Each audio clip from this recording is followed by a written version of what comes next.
Okay, so today I want to satisfy the craving of the naughty, but I want to make it oh so nice. And I am talking about some soft and chewy chocolate chip cookies. Listen to me when I tell you these cookies are freaking delicious. I can't even stand it. And if you are watching all the things like I am, you're trying to do the best you can for your beautiful little body, but also satisfy the cravings, like I said, these are going to be the hit for you because these little babies are dairy-free, gluten-free, soy-free, refined sugar-free, but oh my gosh, so full of flavor, and they are going to send you straight over the rainbow into Happy Land. So let me show you how I made these delicious cookies.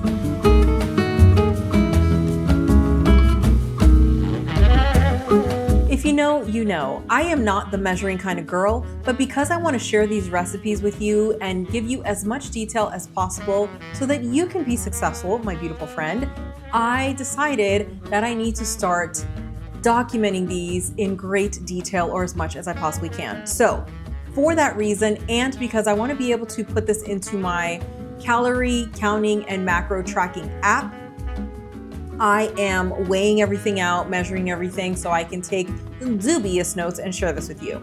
So I'm starting off by weighing some oats. These are gluten-free oats, and I am doing this because I want to turn them into flour.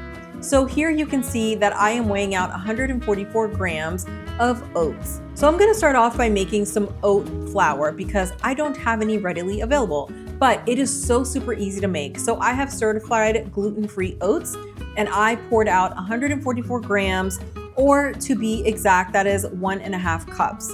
So I put this in my little blender cup, I throw it on my blender, and I just blend until it becomes a nice flour. And I can only get this to be so fine. I can't get it to go super fine. I don't know why that is, but it is fine enough for what I need it for. So after this, I put it in my little bowl and I am going about my business, and then I realize I have made a mistake. I did not need 144 grams or 1.5 cups of oat flour. I needed 48 grams or half a cup. So you will see that I pour this right back into my blender cup. I start from scratch and then I just pour out the 48 grams that I actually need, or half a cup.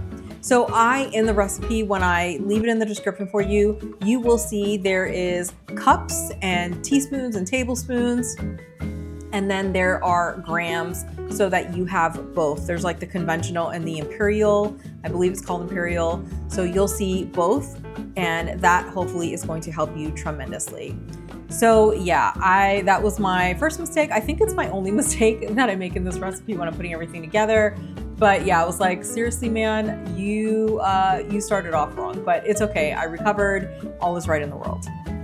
With our oat flour out of the way, it is sitting at the bottom of our bowl. I now am moving on to the rest of our dry ingredients. So before I start pouring anything into my bowl, I have my beautiful little strainer here. I'm gonna put the rest of the dry ingredients into my strainer, and that is going to then prevent me from having lumps in my dry ingredients, if you know what I mean. So you will see as I go. So to my strainer, I'm adding some almond flour, potato starch. I will end up adding cacao powder, baking soda, some pink salt, and some cinnamon. Then what I will do is I will kind of tap the strainer against the palm of my hand or against the side of the bowl, against a large spoon, like whatever works for you. But this is just to get all of those dry ingredients to sift through the strainer so that it works through any lumps, and any remaining lumps will stay in the strainer. When all is said and done, I will take a spoon of some sort and just kind of run it through the strainer and run it along all the residual powder just to get the last of that stuff to go through. And any little fine grains left in the strainer, I can just dump in. It is no problem.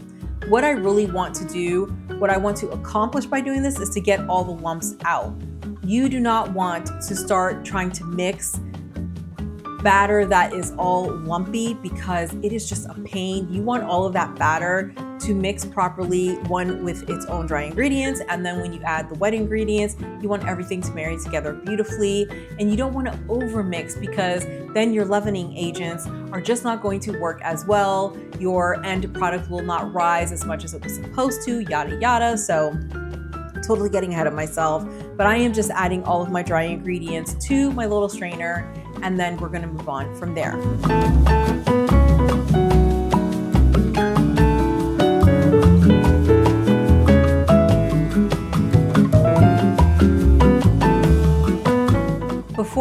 on to all of our wet ingredients, I'm going to hit pause and I'm going to clean this up because I have oat flour and flour dust and all kinds of cinnamon stuff everywhere. And listen, I need a clean work surface, right?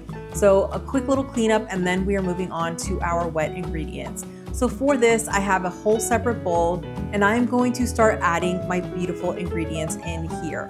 So for my wet ingredients, I'm gonna end up using 2 large eggs, some coconut sugar, maple syrup, some plain dairy-free yogurt, vanilla bean paste because oh my God, so delicious. I will also be adding some coconut oil. You will see when I use the coconut sugar, I'm gonna go through the same sifting process. So I'm gonna grab my strainer, put the coconut sugar in the strainer, and I'm going to sift it through. Coconut sugar is one of those things, at least for me, it is always really hard to get out of the packaging. For me, that's a jar, and it is very, very lumpy. So I have to make sure that I work it really well because again, we do not want to try to mix this when it has big, gigantic lumps or even tiny ones because it is super annoying to try to mix all of that stuff in, especially coconut sugar because it really clumps together. So this I feel is like a completely necessary step. If you don't sift anything else, definitely make sure that you sift your coconut sugar because you do not want those large clumpy clumps, you know? The one thing that I do leave for last is my coconut oil. I have found before when I made this batter that if I put the coconut oil in too early, then the coconut oil comes together again. It kind of solidifies because the eggs are cold, the yogurt is cold, the maple syrup is cold. So that melted coconut oil does start to solidify. So after mixing everything together, then I will add my coconut oil so that it stays nice and loose and it's not hot, but it's definitely not cold. It is just, it's got like a warmth to it and that's what you want so that it stays nice and loose. It'll all come, you'll see. It's all gonna come together. It's gonna be good. When I mixed this, I started off with a whisk and I could tell immediately that the yogurt was just not really blending in. It was breaking apart, but not really incorporating with everything else. So you'll see I end up breaking out my electric mixer and mixing it that way. I have made this batter, I think 2 or 3 times, and this is the only time I've ever used the electric mixer. So I was a little bit nervous by the texture, the things that were happening, but everything is good. It all comes together just fine. Now that all of my wet ingredients are combined, everything is looking beautiful, I'm going to take my dry ingredients and marry it into the wet ingredients. Once all of this is nice and married and folded together, I am going to fold in some dairy-free dark chocolate chips. And oh my gosh, these little guys, I'm using the miniature ones. You can use the regular size. I am using the miniature because that's what I have, but I end up liking those a lot more. I don't know what it is about the minis. I really don't, but they are just such a vibe. So again, I was a little bit nervous by this texture because this is the first time that I ever used the electric mixer to bring the wet ingredients together to incorporate everything. And this was looser than I was experienced with. I was a little nervous, but no harm, no foul. Everything ends up being okay.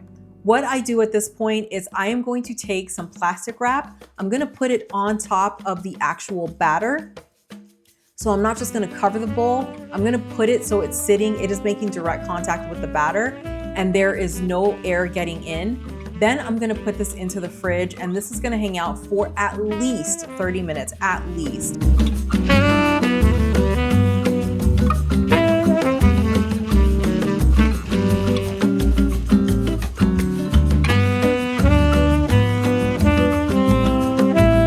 Okay, it is officially a few hours later and my excitement is on overload because it is finally time to start putting our cookies on the cookie sheet, get these little guys baked up, and then I can do a taste test because, oh my gosh, these cookies, this recipe is life. So you can see how solid this batter is now. It has been, I think, 3 or 4 hours since I put the original batter together and threw it in the fridge.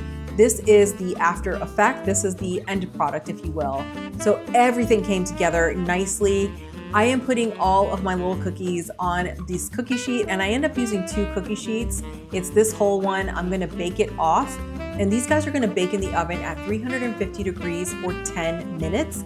And then you're gonna take them out. You're gonna let them cool, just hang out for 15, 20, 30 minutes, whatever it is, they're going to look soft when they come out. That's fine. You want these cookies to be soft and chewy. That is the whole point. Before I put these in the oven, I'm going to take a second piece of parchment paper. I'm going to put it on top of all of the little dough balls, and I'm going to lightly, ever so lightly, give them a little gentle press just to push them down. Otherwise, they are not going to form the way they need to. They'll just be kind of like a globe and a little dome, if you will, and they are just going to expand that way. I want them to expand outward like a true cookie. So I am doing this.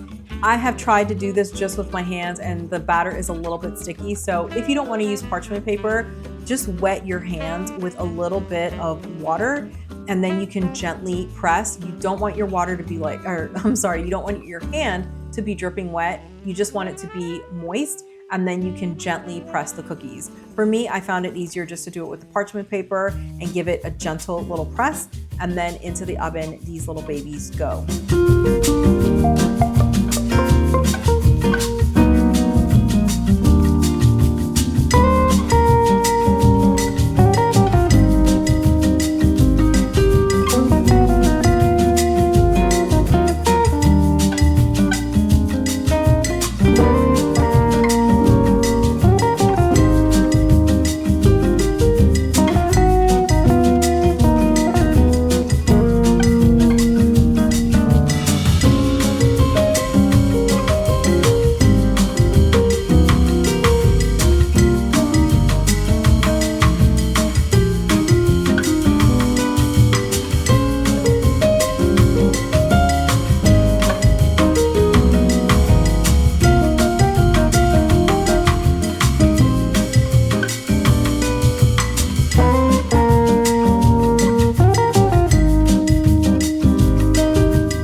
Pretty these cookies are. The size is uniform. They have that beautiful golden brown color, and that is from the maple syrup and the coconut sugar and the little chocolate chips in there. And oh my God, so good. To finish them off, I am giving them a little crack of pink salt. This really was a surprising addition for me, where I was like, is this what I want to do? But listen to me. Listen, if you're questioning it, just again, trust the process. That little crack of pink salt gives it so much flavor. It really draws out the sweetness. It's that like salty sweet, but in all the best ways. I don't know that I have had a cookie that has a sprinkle of salt on it, and now I just don't want a cookie without that sprinkle of salt because it is that freaking good. But again, I'm talking like a little crack, a little sprinkle. This is not like a teaspoon or anything like that. It is like you could really take some salt between your fingers and dust it over the top, and you will be good to go. But look at how beautiful they are. And the thing about these cookies is that they are not like a traditional chewy cookie. These ended up being like little mini cakes, if you will.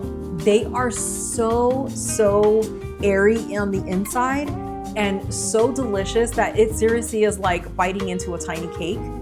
Oh my gosh, I don't even know what to compare them to. I really don't. I don't eat cookies very often, and when I do, I typically am making them at home. This is now my go-to recipe. I am so obsessed with this recipe. I don't even know what to say. I don't even know what to say. So if you are craving something naughty, here is a recipe that makes it nice. The soft and chewy chocolate chip cookie. Oh my gosh, this little cake cookie or a cookie cake is like a little bit of heaven. It is so delicious. My soul is so freaking happy